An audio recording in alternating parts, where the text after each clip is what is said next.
Hello, hello. Welcome to the Matchbook Weekend Football Podcast. I'm Ali Maxwell. We're back with a post-international break weekend football preview. 4 games especially stood out to us in the Premier League, but we'll have a chance after going through them as well to look at anything from Europe, anything from the EFL that's caught our eye. Matt Scott is with me, football broadcaster and expert. Matt, ready for this one? Yeah, well, I've got to say, I know that we're going to be going into this, but I'm an Arsenal fan, and I've always had an irrational fear of managerial changes since Stuart Pearce took over Nottingham Forest after Brian Clough and beat Arsenal. I mean, I think it's the only game that Stuart Pearce ever won as a manager, but ever since then, I've worried about this, and Quique Sanchez-Flores coming in there is going to worry me a lot this weekend. Yeah, that's quite a classic fan fear, isn't it? That why do we have to play them with the new manager bounce rather than before when they were having a bit of a shocker? Or were they having a shocker? That's what we're going to get into with Watford Arsenal first up. But let me introduce the man who needs no introduction on this podcast, Mark O'Hare from We Love Betting. Mark, you took a bit of time off over the international break. Yeah. I always like the September international break, Ali. It's always quite a hectic 6-8 weeks leading up to the start of the season, doing your prep on all these teams, get to have a good look at everyone as well. And it just allows an opportunity to reassess your pre-season ratings, mark a few teams up, mark a few teams down, kind of any other business really. Just it's a great opportunity for that. It's a bit of a shame in terms of in the Premier League in Europe, they haven't had enough matches really to make a really strong statement, particularly in Italy and Spain. But there are certainly early season trends to look out for, which we can try and apply from September onwards. So, I went to Amsterdam for a few days, for a couple of days off. But apart from that, it's been reassessing what I've done so far this season. So, no real time off, but a couple of days to just wind down. I've got this image of you late at night in an Amsterdam bar talking to someone about how many games in the Dutch second tier have gone over 2.5 goals. Yeah, it didn't happen, unfortunately. Look, it's a fertile crop for us, the Eerste Divisie. We do not discriminate between divisions, that's for sure. Well, I mean, if you're putting teams up or down in your ratings, it'd be great over the course of the pod if there's any teams relevant. I know that the listeners, the viewers, if they're watching on Periscope or on YouTube, they'd love to hear what you have to say about the teams that we're discussing. We're going to start with Watford and Arsenal. Before we do, let me just tell you that Matchbook are, as ever, offering a £10 risk-free bet if you sign up to the Matchbook site today. Offer.matchbook.com has the full terms and conditions. This offer is for over 18s only, and we would ask before signing up that you're aware of the risks around gambling. Head to Gamble Aware for more information. Watford and Arsenal then playing this weekend at Vicarage Road. Watford are 3.86 on site as we record. Arsenal 1.99, just under even money, and the draw 3.86. With a half goal handicap, Watford are available at 1.94 and Arsenal minus half a goal at 2.01. Over 3 goals is 1.97, the under 1.95. So a couple of things to get into here. We'll start, Mark, with you on Watford and the big news in the Premier League really over the last 2 weeks, the sacking of Javi Gracia and Quique Sanchez-Flores returning to the club. What did you make of that? It seemed to catch people by surprise, but then there's a part of me that feels like Watford do this almost every year. Yeah, surprised, disappointed as well. I like Javi Gracia. I think he's an excellent coach, and I think you'll see in his next job, which will probably be back in Spain at some point soon, he'll progress and do a good job as well. He was excellent as a Malaga coach, obviously guided to the FA Cup, Watford, the FA Cup final as well. Quique is a decent coach in his own right. He's much more conservative, but I'm just surprised that they've gone back to an old face rather than gone somewhere else. I'm surprised at the timing too, because although results hadn't been ideal, what Watford, the body of work they've done and the process had been pretty similar to what they did last year. And I think if you cast your mind back to the end of last season, he and Watford are getting a lot of grief for what happened towards the end of the campaign, and also that FA Cup final, which I think is really, really harsh, because they were flying. They basically would have finished in the top half if they hadn't had that run to the FA Cup final. And then Man City have got a capability to do that against any team in an FA Cup final. So it just so happened it was Watford's day to be embarrassed, really. So I think he's had a bit of a raw deal. What about the start of this season? How have you rated them so far? Just more of the same, really, Ali. I've not seen anything massively, worrying or anything massively marvellous, really. It's just Watford doing what they do. I know they've got the players in that squad to potentially overachieve from the results that they've performed so far. But in terms of a process, it's been pretty much as it was last year, really. They probably overperformed slightly last year if they did have finished in the top half. But I still think this is a team that can bloody a nose of any team in this division. And I think we might see this on Sundays, especially against Arsenal. Okay, and what can we expect? You mentioned Sanchez Flores, a more conservative manager perhaps than Javi Gracia. Would you expect that, in his first game in charge against Arsenal at home, does this affect maybe a selection here in betting terms? Are we expecting Watford to be conservative and try and keep things tight rather than maybe open the game up and see if they can cause damage to Arsenal?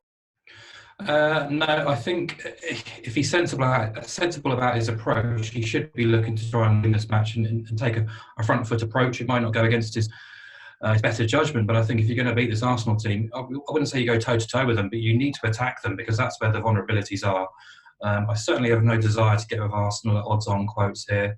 Their record away as odds-on favourites under Unai Emery is okay, but it's not as convincing as it should be. 4 wins, 2 draws and 1 defeat all home as odds-on favourites. Started the season at Newcastle, drifted massively before the start of the game because of the team news. Were far from convincing in that match. They were actually 2.1 favourites here at Vicarage Road in April. They won that match, kept a clean sheet. Their only clean sheet away from home last year. But if you remember back to that game, Troy Deeney was sent off inside 10 minutes. Ben Foster gave the Arsenal goal to them effectively.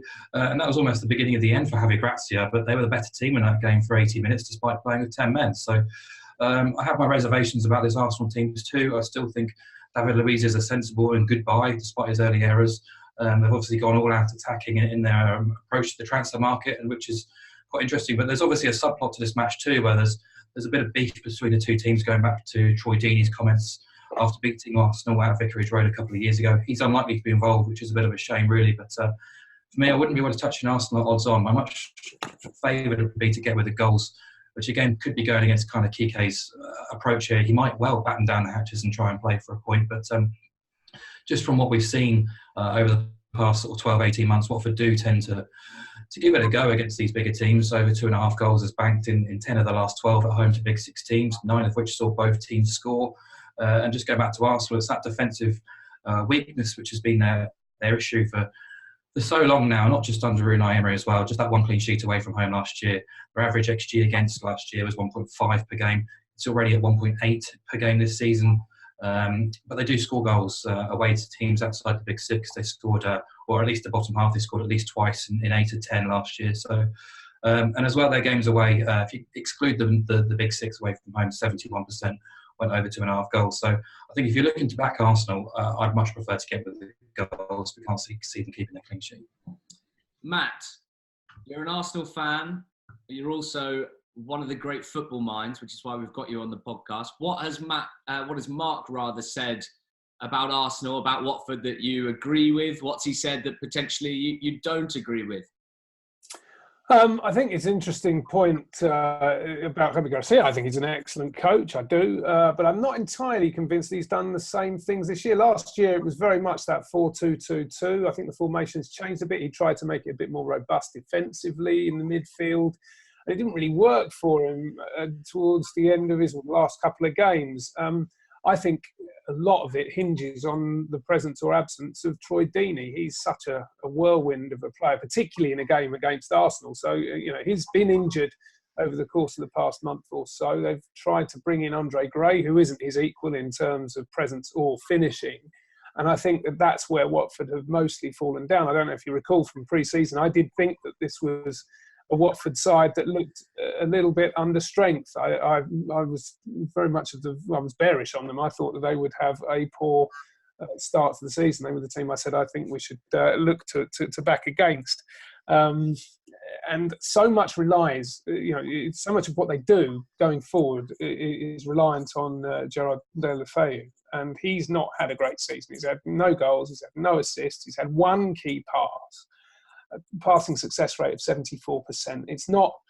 He's not the attacking fulcrum, the creative fulcrum that Watford have been able to rely on in the past, whether, going through the middle on his own as a number 9 or sorting things out for everybody else. So that's where I think that they've had a real problem. They've had key figures from last season that they've not been able to depend on, either because they've not been available, like Deeney. It'd be interesting to see what happens if he comes back. I know that if he is available, he will start. If there's any sign that he's got anything approaching match fitness, then he will start against Arsenal, and he could cause real problems. But I believe that he's probably out. What I disagree with is, I was just listening to your odds at the start when you were saying that Arsenal can be taken at -0.5 a goal, and therefore they're going to be odds against at 2.01. So if you could take the right bet rather than backing Arsenal to win at 1.99, you can have them at 2.01 for effectively the same bet, Arsenal -0.5 a goal. So shop around the markets. I think even money is okay, actually. I think Arsenal will be looking at this one as one that they will be targeting to win, particularly after the tough run of fixtures they've had. They've had to play Liverpool, they've had to play Tottenham. Burnley is never straightforward, although it always is for Arsenal. They're the team that beats them more than anybody else. But I think this will be one that they will be thinking, like last time, as Mark pointed out, it wasn't easy away from home last season, but this is one that they can go to. It's not too far up the road, and come away with 3 points. I think even money isn't a bad bet. Okay, so despite the potentially irrational fanfare of the new manager bounce, you're going with a stance on Arsenal, pro-Arsenal stance. Mark, going down. I'll tell you what, just to add on the new manager there, Ali, it's been they've played each other 7 times, Flores and Emery, and as in their various guises as football managers. They've played 7. Emery has won once, drawn 3 and lost 3. So it's possible that Flores does have the hex over him. That's a very good stat. Thank you for sharing that. We're going to move on to Liverpool and Newcastle now. This one's at Anfield. You might expect that the price on Liverpool would be short, and you would be correct. 1.15 on the Matchbook site currently. Newcastle available at 23. That is 22 to 1. And the draw at 8 to 1. Liverpool -2.25 goals is 2.05, and Newcastle +2.25 goals, 1.89. Over 3.25 goals, 3.25, 1.91, and under 3.25, 2.01. Matt, we often talk about Liverpool games, Man City games, and the prices are just getting lower and lower, it seems. This is about as low as I've seen. Is it quite tough to find value in the markets when the price is so low? Is there anything that's caught your eye on this game? Yeah, what you just said there was interesting. Newcastle, what was it, 2.19 was it for Newcastle +2.5 goals? I like the sound of that. Sorry, was it 1.89? Forgive me. Yeah, but still, I think that's a sound bet. This is when Newcastle were 11 to 1 going to Tottenham Hotspur. I backed them. Unfortunately, I bottled it when Alassane Maximin got injured at half time. When I found out that he was off, I did cash out, but it was still. Why did you back Newcastle at that price? Because I didn't think there was a great deal between the two teams. I said before the season started that I think people think that Newcastle are worse than they really are, and the Tottenham side are obviously very strong at home, but as we saw on the day, they absolutely battered Newcastle, but were witless in front of goal. They weren't able to get through, and that's in part because Newcastle have been so good defensively. 13 interceptions they average a game so far this season. That's the 3rd highest in the Premier League. So that back 3 of Dummett, Lascelles and Cher is very, very strong. I said before the season started that they've got a good spine to that team, and it begins there. That back 3 is really good. They understand each other, and even a front line includes the best number 9.5 in the world, to my mind, in Harry Kane. They were unable to get their way through with all the attacking talent that's around him as well. I mean, they don't look to play with the ball. They've been averaging 200 passes a game this season, which is the 2nd lowest after Burnley in the entire Premier League. I guess that's impacted by the fact that they've had so many difficult fixtures, like they're playing Arsenal, are a ball-retaining side. Liverpool now, Tottenham, also also a ball-retaining side. But they've had a real tough start to the season, but they were used to that. Last year they had the same. They had to play Chelsea, Tottenham, Liverpool and Arsenal in the first 5. Those were 4 of their opponents, and they lost them all. But this time they know what they need to do, and it's long ball football, kicking it as kick and rush. And they certainly can rush, whether it is Atsu or Saint-Maximin. They've got real pace down the left. They favour attacking down that side.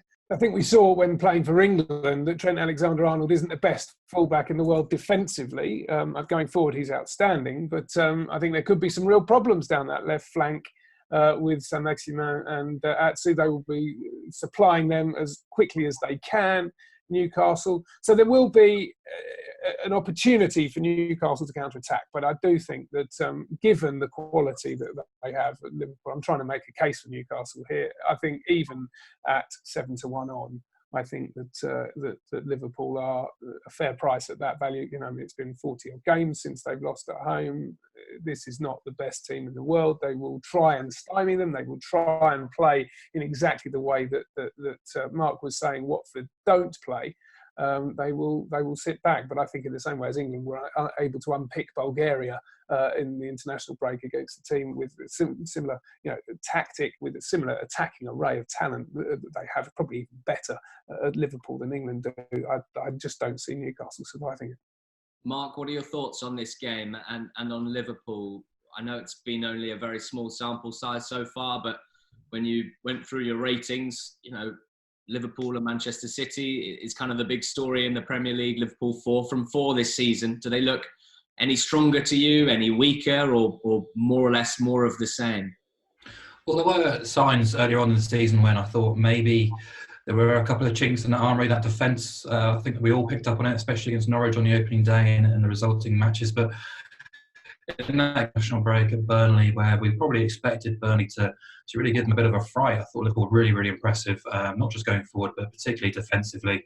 Limited Burnley to kind of one key chance. That was when the game was already 3-0. So, and then you got the front three. Just it looks like they haven't been away for a summer at all. They're just absolutely fantastic. If you look at Liverpool's XG output, Salah, Firmino, and Mane have contributed to 72% of that overall XG output already this season, which is quite remarkable, really, considering all 3 were away international tournaments in the summer as well. Mane and Salah at least have not been away on international duty in the past week, which will help them. They'll be fit, fresh and raring to go. However, this early start doesn't really do it for me, really. The 12:30 start on a Saturday, particularly not just those 2 players, but there's obviously quite a few other players who will have been away on internationals. But as I think you two have already discussed, it's very defined a value angle in a match like this when it's so lopsided. I think from a Newcastle perspective, we've seen Steve Bruce almost follow the same blueprint to Rafa Benitez when playing the big 6 teams. And it's worked it's worked reasonably well, you should say. They limited Spurs and Arsenal to an XG of 2.48 cumulatively, which is pretty decent. They're just not actually doing enough in the final third for me to really kind of get behind them, really. I did look at Newcastle plus 2.5. I don't think that's the worst bet in the world at all. I think there's definitely room and wriggle room to get with them there, but the price wasn't too appealing. And you look at Liverpool's record at home at Anfield since the start of 2017-18, they've actually won by 3 or more goals in 43% of their league games, which is just ridiculous, really. So I think the fact that Mane and Salah have been at home the last week, kind of resting and recuperating, means it's very difficult to oppose Liverpool, because let's be honest, Liverpool and City are the best 2 teams in Europe at the moment and on the planet. So it's very difficult to oppose them when they're such strong favourites. Yeah, no particularly strong feelings for us there, and no obvious value in the market. That'll be a good game to watch and see just how easily Liverpool can dispatch Newcastle or otherwise, or whether Steve Bruce has found a magic potion in these big games, because they have obviously picked up that win at Spurs already this season, and it would be something quite special if Newcastle could get anything from that game at Anfield. We're going to go to Wolves and Chelsea next, and well, you'll see in the odds that this game much more even, hopefully a bit more interesting from a punting perspective. Wolves, the home side, at 2-1 on site. Chelsea 2.54 and the draw 3.42. Wolves plus 0 on the handicap, 2.13, essentially draw no bet that. Chelsea -0, 1.84. Over 2.5, 1.92. And the under 2.5 goals, 1.89. So I think both teams are quite interesting to discuss here. We'll start with you, Mark, on Wolves. Any concerns here? They haven't won yet in the league.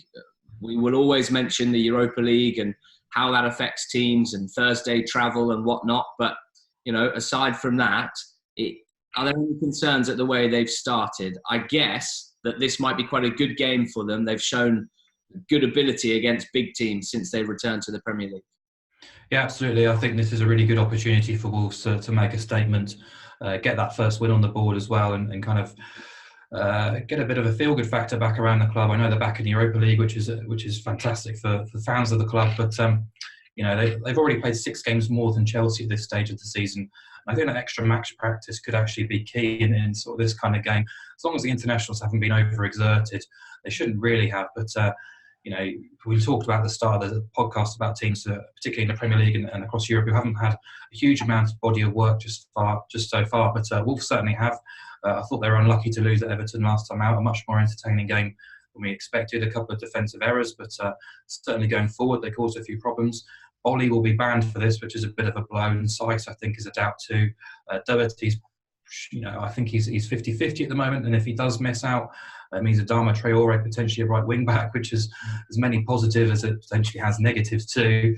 I really like them in this spot, actually. They picked up 4 points against Chelsea last season. We all know about their record against the big 6 teams, 4 defeats from 12. Already held United here this season. A bit fortunate to do so, but even so, exclude Liverpool and City from their record against top half teams, and I think it's lost 2 from 14 now. Overall at Molineux, they've lost 3 of 18 at home when excluding Liverpool and City as well. So, I like them. Let's not forget that this team was ranked as the 5th best team in the Premier League last season, according to ratings and XG, etc. So, they're not going to take a backward step for a game like this. I think they're definitely a team to watch, and I certainly fancy them with a quarter goal start at least. You're making money then if the game ends in a draw. I think you'll sort of talk in depth with Matt about Chelsea, but I've got grave concerns about Chelsea. I've certainly knocked them down a couple of tags on my rating system. Just the fact that they're giving up so many opportunities defensively, they've not got that balance. I think against Sheffield United, they tried to be a little bit more balanced in what they did, going forward and going back, but their 2 goals came from Sheffield United errors. And apart from a Dean Henderson save in the second half, they didn't really create a huge amount. So, and also team news as well. They've got doubts over Kante, Pedro, Kovacic, Hudson-Odoi, Rudiger, Emerson now as well. They didn't win away at a top half team last year either. So I think they're weaker than last year, and I think Wolves are maybe not as strong, but this is potentially an opportunity to show what they're capable of still. Yeah, what do you make of this one, Matt? Chelsea, as Mark said, certainly making heavy weather of some of their games so far in this Premier League season. Yeah, it certainly cost me very, very dear when they gave away a 2-goal lead against Sheffield United. I'd backed them quite heavily there. I think the situation with Wolves is an interesting one because it's not quite the same team as last season. I don't want to gainsay anything that Mark's just said there because I think he makes some very, very strong arguments indeed. And I also agree with the Wolves plus half a goal because I think they slightly shade it, but the outcome is probably going to be a draw for me.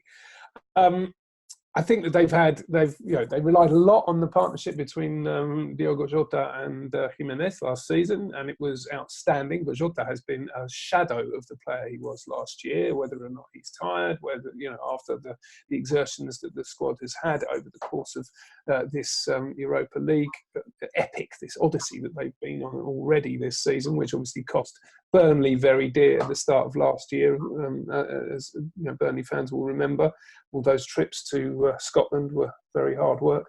But the fact that they're missing out on Bowley is a bigger deal than I think you might think. That back three of Bowley, Bennett and Cody has been unchanged pretty much since the start of last season and beyond. I mean, they have been stalwarts, and I think that when you introduce somebody like Jesus Bermejo, he's not a bad player by any means. He's a Spain under-21 international. He's on loan from Real Madrid. He's a top player, top prospect. He's only 22.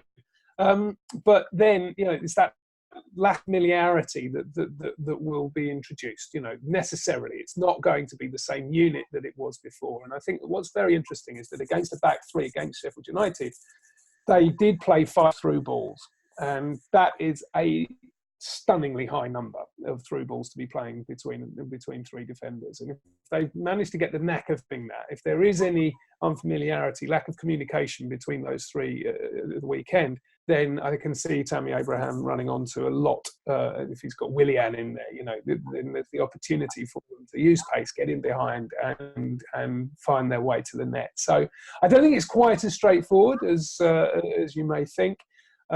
Chelsea do have a real chance. And when thinking about Jota, what are the options that they have to replace him? I don't think Cutrone has been pulled up any trees this season either. So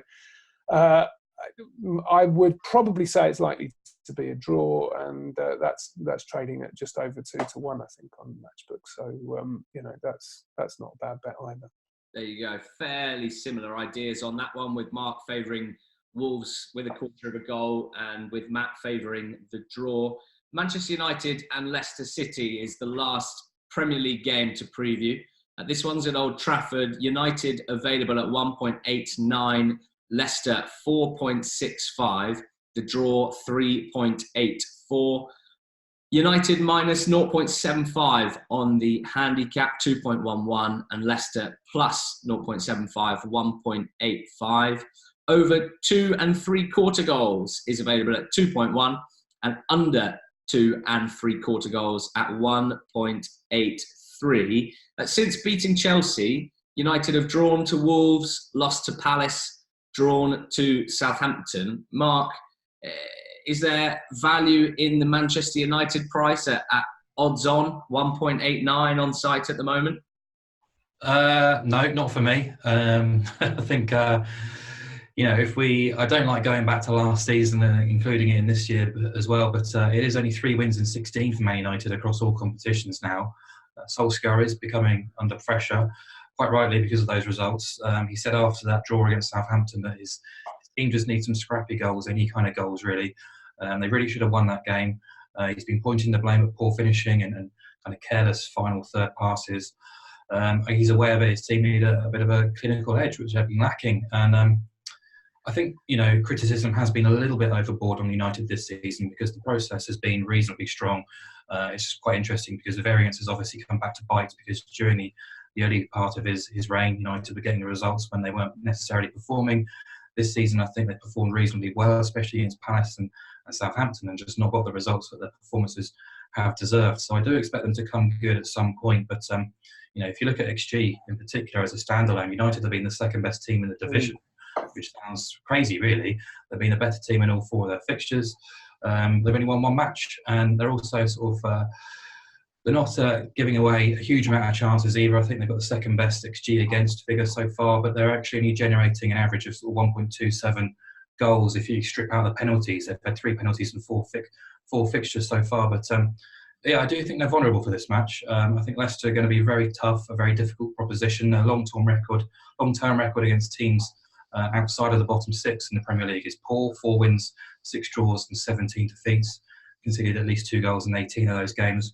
We touched on it before they went to Stamford Bridge, but they put in an excellent second half performance. Really should have probably won that match, actually. But if you actually take Brendan Rodgers' reign in isolation, only Liverpool and City have earned more points during his reign at Leicester, and no player scored more goals than Jamie Vardy at that time either. So I think Leicester will fancy this. They're unbeaten of 4, signed off for the break with a very impressive win against Bournemouth, their best performance of the season so far. They're actually leading the Premier League in terms of goal-scoring chances given away, being very good defensively. And they've also got that adaptability to play on the counter-attack, but also play possession football too. So I do like Leicester. I think this is a mismatch in the dugout. I think if you look at the starting 11s going into the game as well, it could look very even. I'd even say there's possibly an edge towards Leicester, depending on the team news as well. So, I think they showed the composure, but they didn't show at Stamford Bridge in that second half. They had got the adaptability and the potential to go and get a result here, and I think Leicester, plus half a goal start at odds against it is a cracking price. If not, you can lay United if you want, but might even have a couple of quid on Leicester to win this match outright, because I think this is potentially quite a decisive game in terms of the full season. We look at teams who could potentially fall out of the top six. You look towards United and Chelsea. Well, this is a chance for Leicester to stamp their claim and get a result at Old Trafford and potentially get into that argument. So yeah, I want to be with Leicester in this match. I don't know what you did in Amsterdam, Mark, but I don't think I've ever heard you suggest you might bet on something at 4.65. That really is quite something. Matt, I mean, everything points to quite an entertaining game at Old Trafford. Where do you think the points might head? Well, I keep saying that I think they're going to be draws, but I think they're two well-matched teams. Old Trafford does have an aura, whether or not the manager does in the dugout anymore. I think it is a place that teams do find it difficult to get points at, whoever they are. I think on XG, Leicester were actually reasonably lucky to beat Sheffield United, and probably Chelsea should have edged it at Stamford Bridge as well. I mean, it depends how you read it, really. I mean, I think they could have been draws, both of those, comfortably. And I think when you mentioned team news, Mark, you're absolutely right. I think what matters is whether or not Luke Shaw is going to be available from that hamstring injury. I think that Ashley Young is decent enough, but he's not an equal to Luke Shaw. And Leicester actually have attacked down the right more than any other team. Jamie Vardy likes to drift down that side. Against Bournemouth, he was unplayable. Jose Perez hasn't had the best start to the season, but he's a good player, and I think he'll enjoy that touchline if he gets the chance this time. Well, Brighton was favoured against him last time, but with a bit of pace in there, that may be something that Brendan Rodgers looks to introduce. And again, on the other side, whether or not Aaron Wan-Bissaka is fit is a big question, because he pulled out of the England team through injury with unspecified back problem. We don't know whether or not he's going to be available. And when you've got Harvey Barnes and Damari Gray running at you, you want to have one of the top right backs in England to be able to stand up against that. And he's been outstanding this season when he has been available for United. So these all are arguments that do mitigate against a home win. I do think that at 1.89 United are probably unbackable, actually, and I think that they are very, very well matched, and particularly if you take out those two players. So, if anything, I think it's going to be a draw. But United's been creating the chances. There's no question about that. The XG do tell us that they've had those chances, and Liverpool outscoring their XG shows you that if you've got a really good forward line, they will convert unlikely chances. What we're seeing with United is that they're squandering good ones, and that may not last forever. But I still think that if you can get Leicester at odds against with a goal advantage or a fraction of a goal advantage, then you have to go for that. Yeah, plenty of things to think about there. I'm looking forward to watching that one, probably more than any other game this weekend after your insight, after your previews. Guys, it's time for any other business. So there's no, it's not compulsory, but this is a chance. If there is something from a league outside of the Premier League, anything that has caught your eye, to run us through it. I'll start with you, Mark, because there's generally a couple of, as I mentioned earlier, maybe a couple of Dutch goals bets or something similar. What's catching your eye this weekend outside of the Premier League?